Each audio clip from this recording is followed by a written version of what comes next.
सत्राजित है, ये दो भाई हैं, एक सत्राजित एक प्रसेनजित। ये दो भाई हैं। सूर्य भगवान की बड़ी ही सेवा करता है सत्राजित। एक बार सूर्य भगवान प्रसन्न हो गए। सूर्य भगवान ने एक सत्राजित को मणि दी। जब सूर्य भगवान ने सत्राजित को मणि दी तो सत्राजित एक बार भगवान की सभा में पहुंचा। भगवान की जब सभा में पहुंचा, ये मणि हर प्रतिदिन 8 भार सोना देती है, हर दिन प्रतिदिन। जब ये भगवान की सभा में पहुंचा तो जो भगवान की सभा में बैठे तो उन्होंने कहा, यदि ये मणि भगवान के गले में पड़ जाए तो मणि की शोभा बढ़ जाए। अच्छा एक बात बताओ, आप लोग जब हार पहनते हैं तो इससे किसकी शोभा बढ़ती है, हार की या आप लोगों की? बताओ। अच्छा आप लोग जब हार पहनते हैं सोने का तो शोभा किसकी बढ़ती है, सोने की या आपकी? शोभा किसकी बढ़ती है बताओ भैया? हैं? सोने की शोभा आपकी बढ़ती है। लेकिन जब सत्राजित मणि पहनकर पहुंचा तो क्या कहा गया, यदि ये मणि भगवान के गले में पड़ जाए तो मणि की शोभा बढ़ जाए। भगवान और मनुष्य में यही अंतर है कि किसके गले में क्या चीज हो शोभा बढ़ जाए। सत्राजित ने मना कर दिया। सत्राजित सवार से उठा और चला आया। लेकिन जब सत्राजित अपने घर पहुंचा तो आज उसके भाई ने प्रसेनजित ने सत्राजित से मणि मांग ली। मणि मांगने के बाद वो वन में आज विचरण करने के लिए चला गया। वन में जानवरों को मारने के लिए चला गया। जानवरों को मारते मारते उसका पाला एक शेर से पड़ गया। शेर ने पहले तो सत्राजित के घोड़े को मार दिया, उसके बाद में प्रसेनजित को भी मार दिया। और मणि शेर लेकर गया। जब शेर मणि लेकर गया तो शेर को जामवंत जी ने शेर को मार दिया। जामवंत जी शेर से मणि लेकर चले गए। शेर से जब जामवंत जी मणि लेकर गए तो जामवंत जी ने अपनी लड़की जामवती को मणि दे दी जाकर। अबे मणि की सबसे बड़ी बात है कि प्रभु को चोरी लगा दी गई। प्रभु ने मणि चुरा ली। अब प्रसेनजित ने देखा कि मणि, सत्राजित ने देखा कि मेरा भाई अभी तक लौट कर नहीं आया है। मुझे लगता है कि हम कृष्ण की सभा में गए थे, हो सकता है कृष्ण ने मरवा दिया हो। आज सत्राजित ने सबसे पहले अपनी पत्नी से कहा कि मुझे लगता है कि कृष्ण ने प्रसेनजित को मरवा दिया है और माताओं के पेट में कहाँ बात पचने वाली है। और ये भी सत्राजित ने कह दिया कि किसी से कहना नहीं। और माता जी के बात पचन वाली तो हती ना है। तो माता जी ने अपनी पड़ोसिन को बताई और यही बात बस से लोगों से बात बताए, बात केवल एक बात कह दी कि देखो कऊ से कहियो ना, हमने तुम्हें बताई लेकिन तुम्हें किसी से कहना नहीं है। फिर देखो बात कितनी जल्दी गाँव में कोई बात फैलाने हो गए। बस तुम 2 लोगों के गाँव बताए थे वो, बाकी बात तो पूरे गांव में बात पहुंचे जी। जब सत्राजित ने अपनी पत्नी को बताई, पत्नी ने पड़ोसन मैया को बताई, पड़ोसन मैया ने हाल गांव में पहुंच गई।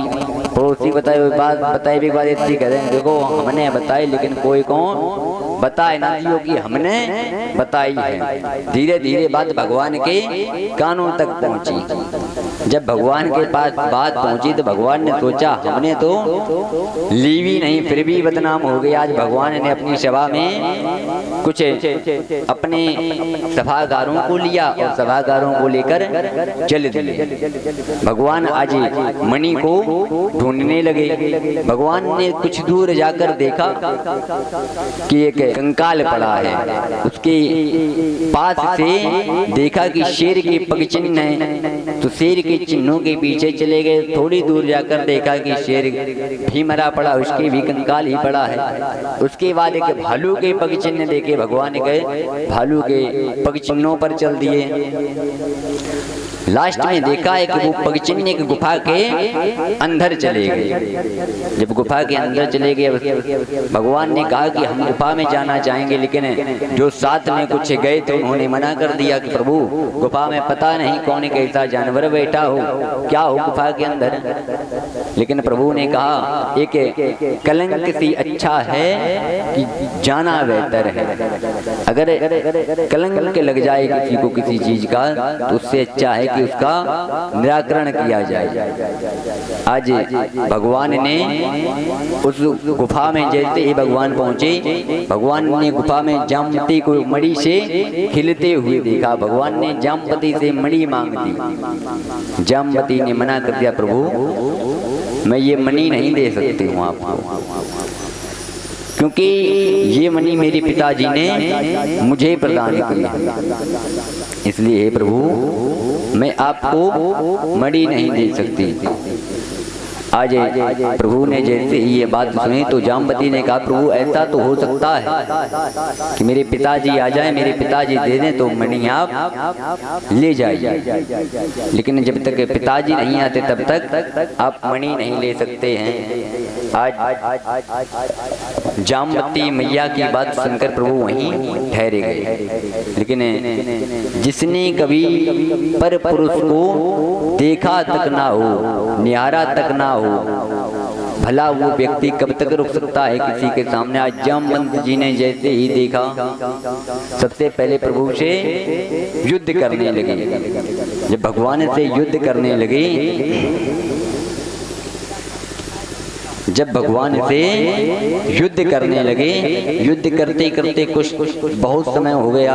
21 दिन तक भगवान का युद्ध होता रहा जामवंत जी ने। फिर जामवंत जी ने जैसे ही देखा, फिर जामवंत जी ने देखा कि ये तो स्वयं भगवान ही है। जामवंत जी कहने लगे, सबसे बड़ी बात है ये कथा बड़ी विचित्र है एक तरीके से। तो इस कथा का वर्णन पुराण में क्यों दिया?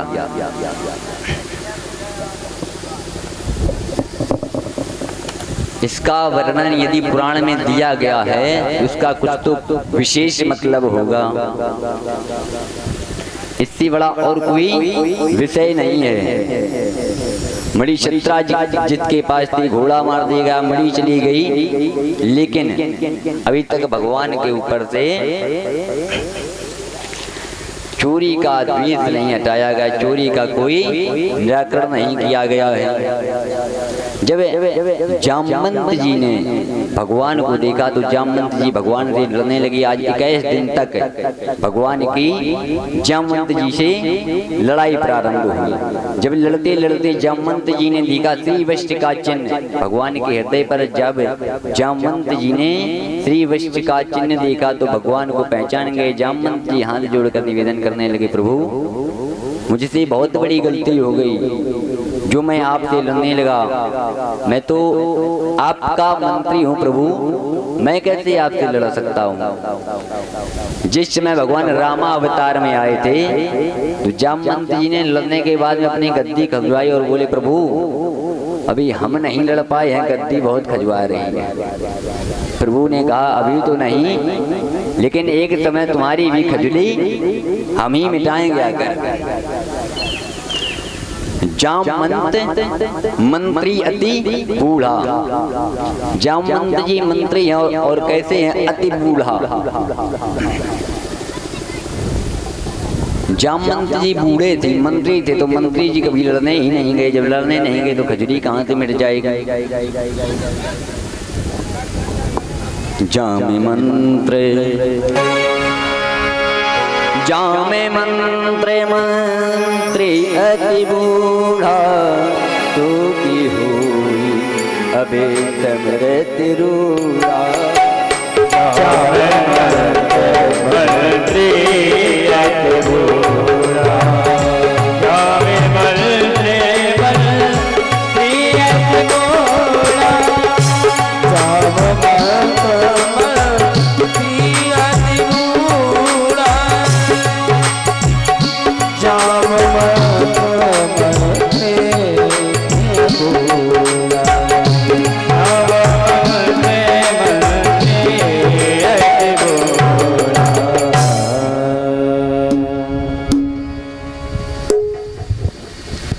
बोले वृंदावन बिहारी की जय। जामवंत जी मंत्री थे, बूढ़े थे, कभी लड़ने नहीं जा पाए।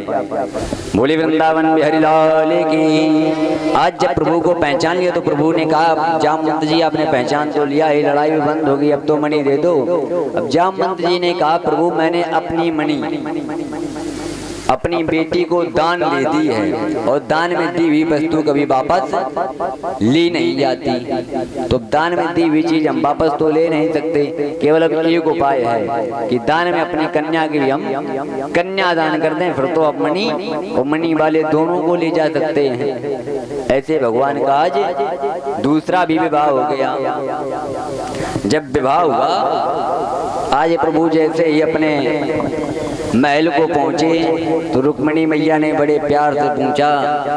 अच्छा, जब प्रभु महल पहुंचे तो उन्होंने रास्ते में जामवंती जी से कहा कि आप अपने मुख को ढक लो, क्योंकि अब देखो बंदर को बच्चा बंदर जैसो तो दिखे, है ना, और भालू का लड़का बच्चा तो भालू ही जैसो दिखे।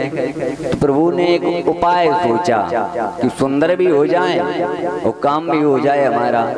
तो प्रभु ने कहा जामवंती मैया से कि मैया आप सिर ढक लो, मुख ढक के चलना है, मतलब तनिक भी शरीर दिखना नहीं चाहिए।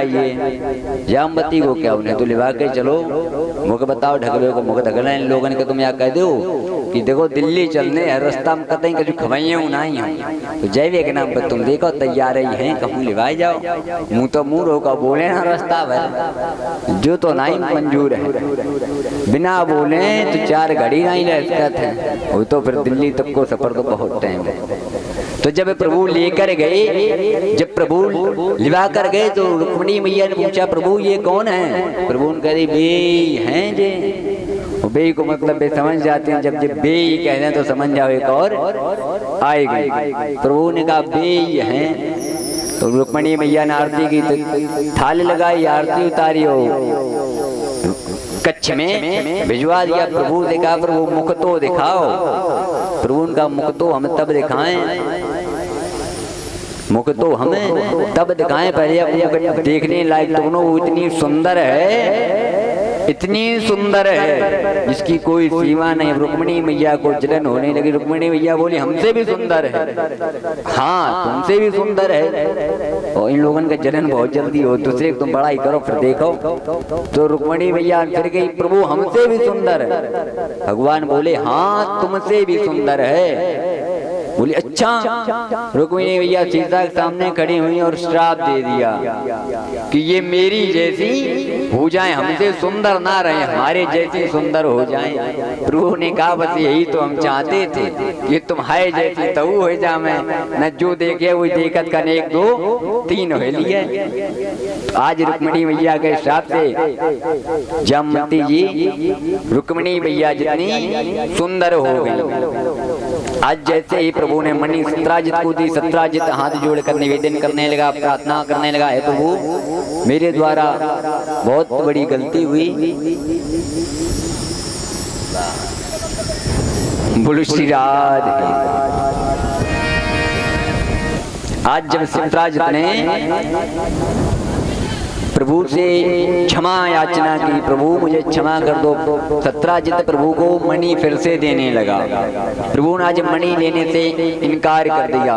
सत्राजित ने अपनी कन्या का कन्यादान कर दिया। जब कन्यादान कर दिया, प्रभु का एक और ब्याह हो गया। जब प्रभु अपनी पत्नी को लेकर चल दिए तो उसकी सत्राजित की स्त्री ने अपनी बेटी से क्या कहा, बहुत ही सुंदर भाव। हर माता को अपनी बेटी से यही कहना चाहिए, तो जीवन में कभी लड़ाई नहीं हो सकती। मानियो दुलारी मेरा कहना, इस भक्ति